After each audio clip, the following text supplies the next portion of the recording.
Period of time जो fat बेली के आसपास इकट्ठा हो जाता है और लोअर एब्डोमेन में ज़्यादा फैट हो जाता है, उस फैट को हम बेली फैट कहते हैं। Hello friend, this is Seema here. आज मैं डिस्कस करूंगी आपके साथ कि बेली फैट क्या होता है और उसको कैसे ठीक करते हैं। बेली फैट दो तरह के होते हैं। One is visceral fat. Visceral fat जो होता है वो पेट के अंदर जो हमारे इंटरनल ऑर्गन्स होते हैं, जैसे कि लिवर हो गया, पैनक्रियाज है और इंटेस्टाइन, उनके ऊपर एक कवर बना के रखता है। वो अगर ज़्यादा हो जाता उसकी वजह से हार्ट की प्रॉब्लम होगी, ब्लड प्रेशर की प्रॉब्लम हो गई और हाई शुगर की प्रॉब्लम होने के चांसेस ज़्यादा रहते हैं। इसलिए विसरल बेली फैट को हार्मफुल बेली फैट भी कहा गया है। और एज़ कम्पेयर टू लेडीज़, ये वाला जो फैट होता है जो पेट के अंदर होता है, that is more in men's as compare to ladies. Second is subcutaneous fat. ये फैट क्या होता है, ये स्किन के नीचे होता है और विजिबल और जैसा होता है ना कि फ्लफ़ी जैसा होता है, यू कैन फील इट। ज़्यादा करके ये फैट थाइज़ पे, हिप्स पे और बटक्स पे आता है। एज़ कम्पेयर टू मैन ये लेडीज़ में ज़्यादा पाया जाता है ये वाला फैट, और इसके डिजीज़ रिस्क भी कम होते हैं। लेकिन बहुत ज़्यादा अगर ये फैट भी है तो वो भी हेल्थ के लिए अच्छा नहीं माना जाता है। बेली फैट के बहुत सारे रीज़न्स हैं। इसमें मेन है हार्मोनल इम्बैलेंस। हार्मोनल इम्बैलेंस होने की वजह से पीसीओडी की प्रॉब्लम, पीसीओएस, थायराइड की प्रॉब्लम शुरू हो जाती है। ये प्रॉब्लम होते ही आप नोटिस करोगे कि जैसे ये प्रॉब्लम शुरू होती है तो वेट पुट ऑन होना शुरू हो जाता है, स्पेशली बेली एरिया में वेट पुट ऑन शुरू होना हो जाता है। उसके अलावा हार्मोनल इम्बैलेंस होने की वजह से मेटाबॉलिक रेट कम हो जाता है, और जब मेटाबॉलिक रेट कम होता है तो फिर वो बॉडी क्या ना कैलोरी ज़्यादा बर्न नहीं करती है। And one more thing, because of hormonal imbalance ladies में स्पेशली जो फैट का डिस्ट्रीब्यूशन होता है वो भी चेंज हो जाता है। आप नोटिस करोगे कई बार जब eight the age of 30s पे लेडीज़ का ज़्यादा करके फैट बटक्स पे, हिप्स पे होता है, और when they reach at the age of 40 उस टाइम पे प्री मोनोपॉज की स्टेज पे जो फैट होता है वो ज़्यादा करके बेली में आ जाता है। तो 40 प्लस पे जब प्री मोनोपॉज के सिम्टम शुरू हो जाते हैं उस टाइम पे क्या एस्ट्रोजन जो हमारा हार्मोन है वो कम होने लगता है। उस हार्मोन की इम्बैलेंस होने से, कम होने से फैट बेली में ही ज़्यादा बढ़ता है। उसके अलावा एक हार्मोन होता है लेप्टिन। लेप्टिन का जब डेप्रिशिएशन होता है, लेप्टिन जब कम होता है बॉडी में, तो एक्चुअली मेन फंक्शन होता है लेप्टिन का कि वो हमारे ब्रेन को सिग्नल देता है कि now don't eat, I have enough food in store, enough calorie in store. तो वो जब इम्बैलेंस होता है तो वो अपना फंक्शन कम कर देता है। तो दिस इज़ द रीज़न कि फिर हम खाते भी ज़्यादा है। व्हेन वी ईट मोर तो when we consume calorie more. Belly fat के लिए कहीं ना कहीं हमारी ईटिंग हैबिट बहुत रिस्पॉन्सिबल है।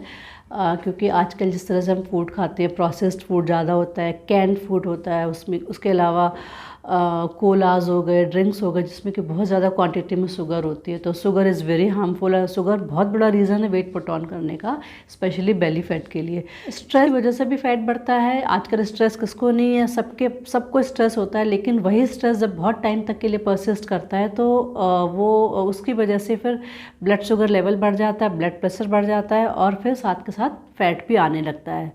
बॉडी में एक हार्मोन होता है cortisol, which is stress hormone, जिसको कहते हैं स्ट्रेस हार्मोन। उसके बढ़ने के साथ साथ ही फिर बेली फैट भी आने लगता है। तो स्ट्रेस को जितना कम करे उतना ज़्यादा अच्छा है आपकी बॉडी के लिए और फैट ना आने के लिए।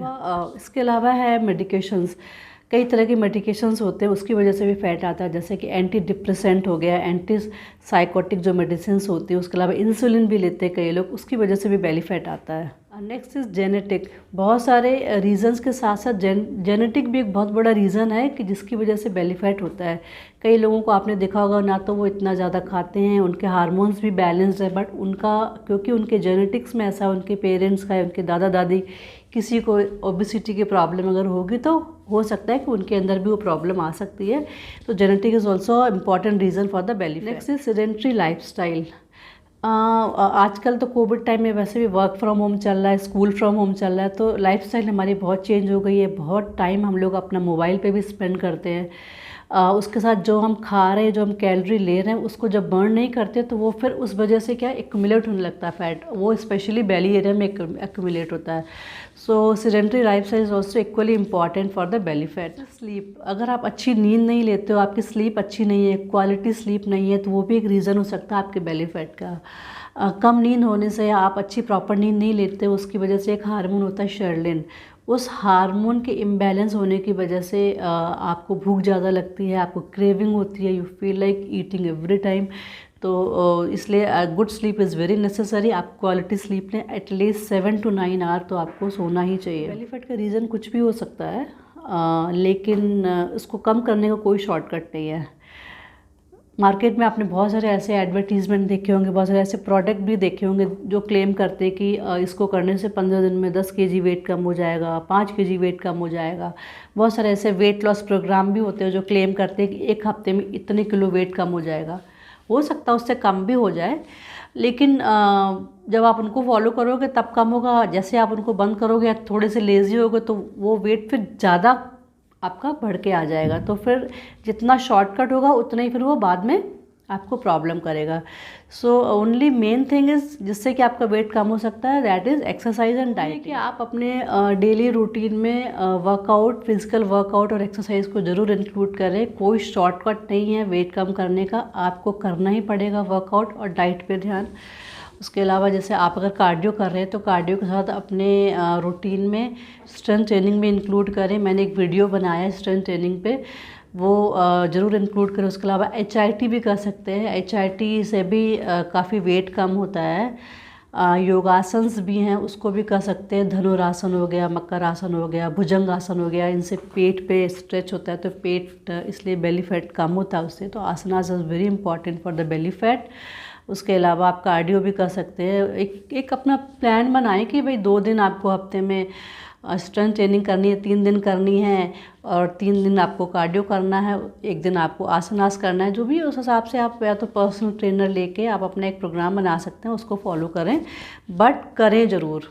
कोई शॉर्टकट नहीं है, एक्सरसाइज के बिना आपका बेली फैट कम नहीं होगा। इसके अलावा ईटिंग हैबिट्स, कोशिश करें आप जो खा रहे हो थोड़ा वॉचफुल रहे कि आप जितनी कैलोरी ले रहे हैं आप उतनी बर्न भी कर रहे हैं कि नहीं कर रहे हैं। तो थोड़ा सा ध्यान दें कि आपने जो कुछ खाया उस हिसाब से आप कैलोरी को एटलीस्ट बर्न करें।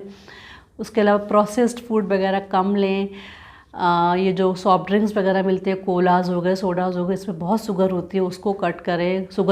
शुगर एक्चुअली बहुत हार्मफुल है क्योंकि उसका GI बहुत हाई होता है, which is very harmful for the body, उसको कट करें। और रिफाइंड कार्ब जैसे कि मैदा और ब्रेड, इनमें बहुत होता है, वो बहुत हार्मफुल होता है, उससे वेट भी बढ़ता है, उसको कम करें। उसके साथ आप कॉम्प्लेक्स कार्ब को ऐड करें। कॉम्प्लेक्स कार्ब ज़्यादा होता है फ्रूट्स में, वेजिटेबल्स में, वो अपने डाइट में इंक्लूड करें। हाई प्रोटीन डाइट जैसे कि दालें, बीन्स, एग्स, फिश, इनको अपने डाइट में इंक्लूड करें, इससे डाइजेशन सिस्टम भी अच्छा रहता है।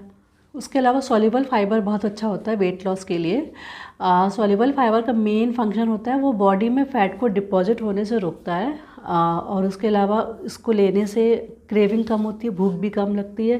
तो इनडायरेक्टली आप कम खाते हो, और जो खाते हो तो आप प्रोटीन रिच फूड खा रहे हो, जो मैंने आपको पहले बताया।